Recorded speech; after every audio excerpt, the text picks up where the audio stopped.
तो चलिए आज समझते हैं कि सूचना से विवेक तक का ये सफर आखिर होता कैसा है। हम सब इन्फॉर्मेशन एज में जी रहे हैं, पर सवाल यह है, क्या हम सच में समझदार हुए हैं? इसे समझने की शुरुआत होती है डेटा सूचना ज्ञान पिरामिड से। इस पिरामिड की नींव में होता है डेटा, मतलब बस कुछ बिखरे हुए फैक्ट्स और आंकड़े। उदाहरण के लिए साइबर हमले के ये आंकड़े, ये सिर्फ नंबर्स हैं और कुछ नहीं।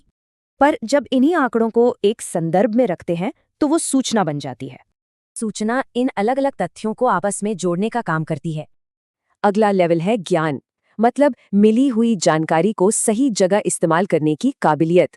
ज्ञान से हमें प्रॉब्लम सॉल्व करने के लिए बने बनाए फ्रेमवर्क इस्तेमाल करने में मदद मिलती है। लेकिन सवाल ये है, क्या हर समस्या का हल सिर्फ ज्ञान से मिल सकता है? नैतिक दुविधा, प्राइवेसी और सामाजिक असर जैसे मुद्दे सिर्फ ज्ञान से नहीं सुलझते। और यहीं पर काम आता है विवेक। ये ज्ञान से भी एक कदम आगे की समझ है।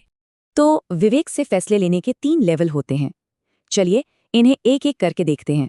पहला लेवल संज्ञान, मतलब ये मानना कि हम भी गलत हो सकते हैं। दूसरा है जुड़ाव, यहाँ हम सही गलत और अपने फैसलों के असर के बारे में सोचते हैं। और तीसरा लेवल है आचरण, यानी सही सोच को सही एक्शन में बदलना। आइए इसे एक साइबर हमले की मिसाल से समझे, बात और साफ हो जाएगी।